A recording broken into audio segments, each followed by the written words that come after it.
जय हिंद दोस्तों। देखिए, बहुत बहुत स्वागत है आप सभी का आज की इस वीडियो में। गाइस, आज की वीडियो में हम अपने यूपी पुलिस री एग्ज़ाम जो हमारा होने वाला है उससे रिलेटेड बात यहाँ पे करने वाले हैं। एग्ज़ाम कब होगा, कैसे होगा और क्या चांसेस हैं कि एग्ज़ाम बहुत जल्दी होगा। ठीक है, कुछ फैक्ट्स हैं, कुछ मैं चीज़ें आपको बताने वाला हूँ। तो देखिए, यहाँ पर हमने यूपी पुलिस का अपना एग्ज़ाम दिया था जिसमें काफ़ी सारी वैकेंसी भी हैं और काफ़ी सारे फॉर्म भी उसके अंदर भरे गए हैं। ठीक है, पर सीट कंपटीशन भी कितना होगा, ये भी चीज़ें आज हम डिस्कस करने वाले हैं। और गाइस, तैयारी आपकी कैसी चल रही है, ठीक है, और कुछ गाइडेंस, ये चीज़ें आप लोग यहाँ पर बहुत ध्यान से देख पाएंगे।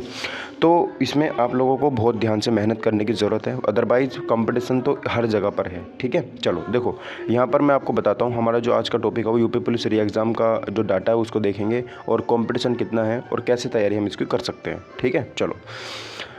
तो देखो गाइस, यहाँ पर आप लोगों को मन में 2-3 सवाल आपके मन में आ रहे होंगे कि सर एग्ज़ाम सेंटर यहाँ पे हमारा जो है वो कहाँ पर आएगा। जहाँ पर पहले था, जैसे मेरा पेपर कानपुर में हुआ था, तो क्या आपका भी मेरा पेपर मुरादाबाद में हुआ था, कानपुर में मेरा ऑपरेटर वाला हुआ था, तो क्या मेरा फिर से मुरादाबाद में ही होगा। एग्ज़ाम डेट क्या होगी, ठीक है, ऑफलाइन होगा या ऑनलाइन होगा, इलेक्शन का क्या प्रभाव पड़ रहा है, इलेक्शन की वजह से डिले तो नहीं हो रहा, और टाइम आफ्टर टेकन मतलब टाइम आफ्टर एग्ज़ाम डेट जब आ जाएगी तो हमें कितना टाइम मिलेगा तैयारी करने का। ठीक है, बहुत सारे बच्चे अभी तक तो यही सोच रहे होंगे कि सर अभी तो डेट भी नहीं आई है, हम तैयारी क्यों करें, है ना। तो वो उनको पता चल जाएगा जब डेट आ जाएगी। ठीक है, देखो, और उसके बाद कंक्लूजन क्या निकलता है। तो सारे सवाल हैं जो आपके माइंड में यहाँ पर आ रहे होंगे, और सबसे ज़्यादा जो सवाल आ रहे होंगे वो ये आ रहे होंगे, यार अभी तो बहुत टाइम है, अभी तो एग्ज़ाम होंगे, फिर कहीं डेट देंगे, फिर उसके बाद 2 महीने मिलेंगे, है, जब तैयारी शुरू कर लेंगे। ठीक है, उनके लिए मैं बता दूं कि जो ऐसा सोच रहे हैं ना, भाई आप 2000 अगले साल वाली वैकेंसी तैयारी करना, इसमें आपको कुछ नहीं हो सकता। ठीक है, चलो। तो देखो, यहाँ पर मैं आपको जो चीज़ें हैं वो क्लियर कर दूं। तो यहाँ पर देखेंगे आप लोग, ये आपके मन में जो डाउट्स है वो सारे यहाँ पर क्लियर हो जाएंगे। देखो, सबसे पहले आपका जो एग्ज़ाम होने के पूरे चांसेस बन रहे हैं वो जून और जुलाई के, मतलब जून के तो एंड में बन रहे हैं और जुलाई की स्टार्टिंग में बन रहे हैं। ठीक है, तो जून का जो महीना है मेरा वो अगला है। अगला जैसे ही 4 जून को इलेक्शन का जो रिज़ल्ट है वो डिक्लेयर हो जाएगा, उसके ठीक बाद, ठीक है, एकदम से ये प्रक्रिया बढ़ाएंगे और ऑपरेटर का रिज़ल्ट देंगे। ठीक है, जो हमारा असिस्टेंट हेड ऑपरेटर वाला, रेडियो ऑपरेटर वाला एग्ज़ाम हुआ था, और जुलाई के स्टार्टिंग में पेपर हो जाएगा। देखो, जुलाई तक पेपर हो जाएगा, ये बात आप यहाँ पे मान लो, डेट आपकी मिल जाएगी जुलाई तक। ठीक है, उसके बाद एग्ज़ाम सेंटर यहाँ पर तय होने लगे हैं, यानी कि जैसे एग्ज़ाम सेंटर का डाटा लिया जाता है वो डाटा यहाँ पर जाना शुरू हो गया है। यहाँ पर खुद एक नोटिस आया है कि उस नोटिस में दिखाया कि आप हमें एग्ज़ाम सेंटर भेज दो। जैसे पिछली बार 11,000 एग्ज़ाम सेंटर चुने गए थे ना, उतने ही एग्ज़ाम सेंटर इस बार चुने जा रहे हैं।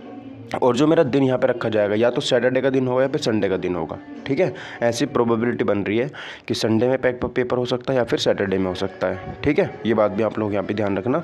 और हमारा जो एग्ज़ाम है वो ऑफलाइन ही होगा जैसे पहले हुआ था। ठीक है, जैसे पहले हुआ था सेम बिल्कुल वही प्रोसेस होगा।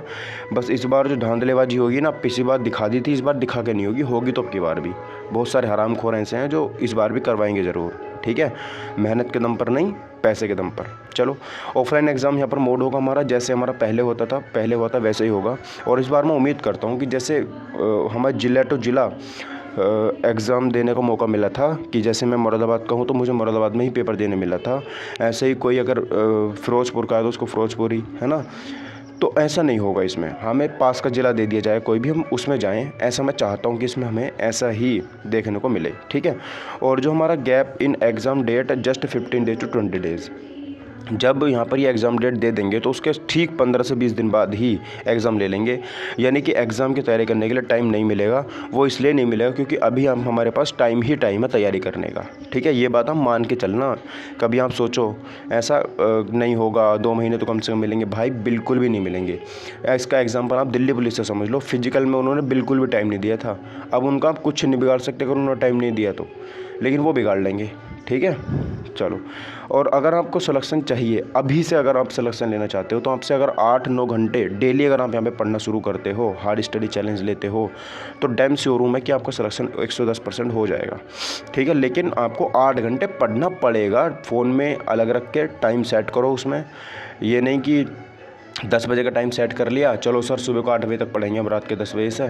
और कभी सो गए 1 घंटा, कभी फ़ोन चला लिया 1 घंटा, रील देख ली, कभी ये नहीं भाई, कंटिन्यू स्टडी चाहिए होगी, बढ़िया तरीके से चाहिए होगी, अगर सिलेक्शन चाहिए होगा तो।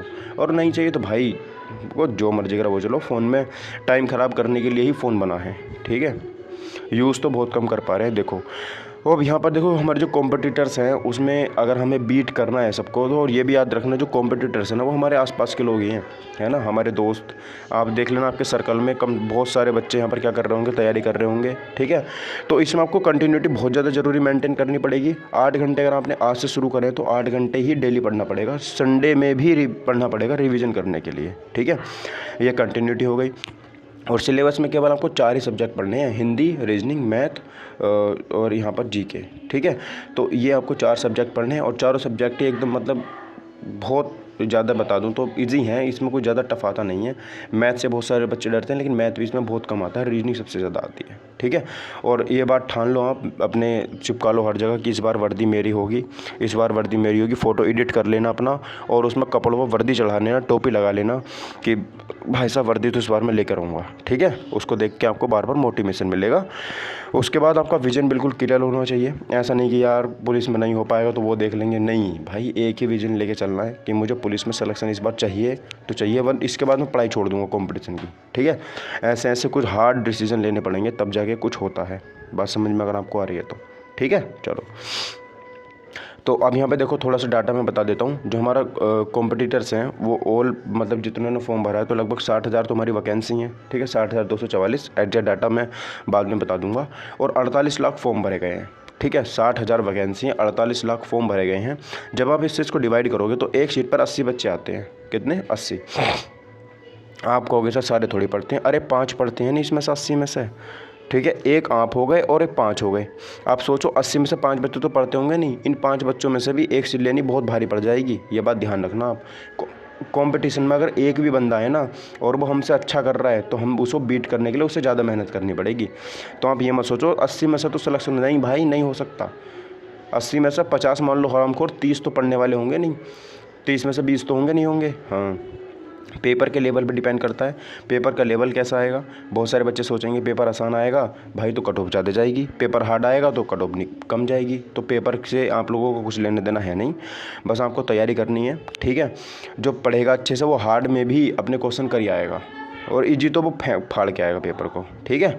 चलो इस कंक्लूजन ये है, जितना हार्ड वर्क करोगे, कंटिन्यू करोगे, अपना अचीव गोल कर सकते हो, है ना, गोल अपना अचीव कर सकते हो। ये बात हम लोग ध्यान यहाँ पे रखिएगा। वर्क हार्ड करना, हार्ड वर्क करना पड़ेगा आपको और कंटिन्यू करना पड़ेगा। ऐसा नहीं कि आज 8 घंटे पढ़ लिए, कल को छोड़ दिया, फिर तीसरे दिन 8 घंटे पढ़ लिए, नहीं। और आपका अचीव यहाँ पे गोल हो सकता है, ठीक है। चलो भाई इस वीडियो में बस इतना ही। Thank you for watching my video. Take care, bye bye, जय हिंद, वंदे मातरम।